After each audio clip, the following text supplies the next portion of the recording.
30 years ago, one of the biggest and most groundbreaking scientific studies of health and childhood was launched in the UK. Researchers in Bristol recruited 14,000 pregnant mums and began charting their lives and also the development of their children. Over the years, the studies looked at the impact of obesity, pollution and alcohol, and now, as Fiona Lambden reports, is helping our understanding of long COVID as well. Lindsay, come on, eat some more. We'll get you dressed or we'll be late for school.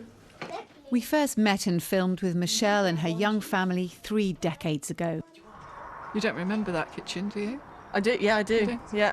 She was the very first mum to sign her daughter Lindsay up to the study back in 1991.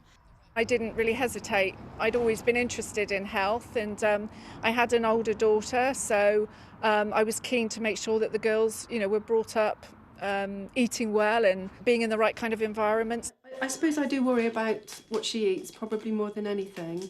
And since then, almost everything Lindsay has done has been watched and recorded, feeding into the biggest study ever done into children's health. Fantastic, really, and to be the first one, and I just feel really privileged, to be honest, to be a part of it and to be able to help generations to come. May I officially... The professor behind the entire project still carries out research. She's 81. In my wildest dreams, I thought we might follow the children until they were age 7.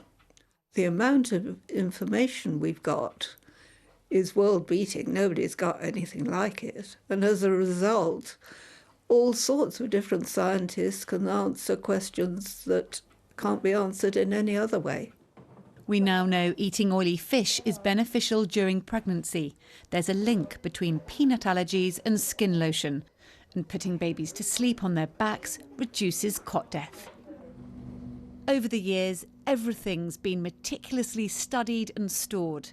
What we have here is about 12,500 placentas in about 6,500 buckets.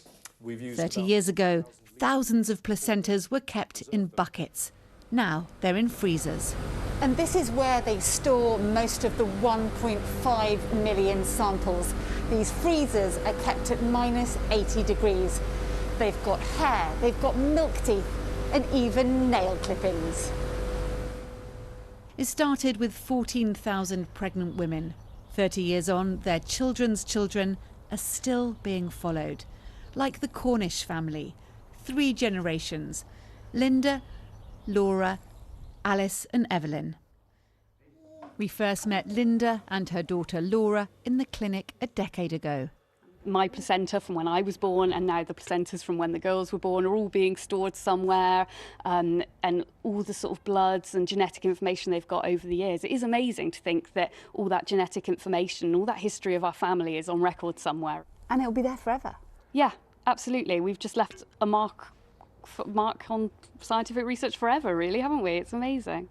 We'll do samples of things like our blood and our spit, but we'll also give away our teeth as well. They also monitored our fat levels, which wasn't something we always wanted to know.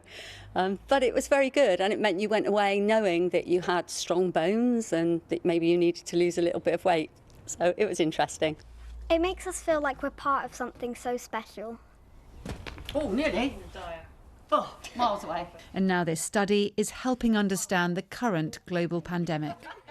COVID is absolutely a case in point.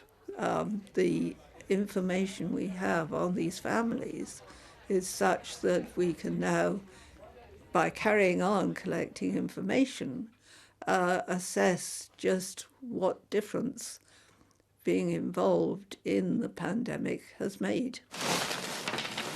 And the research keeps going. Now I'm at uni studying osteopathic medicine. I'm looking at these journals that have been influenced by Children of the 90s studies, and that is, yeah, that's pretty cool, yeah. It's gone full circle.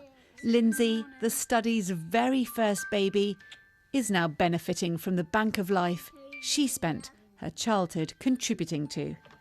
Fiona Lambden, BBC News.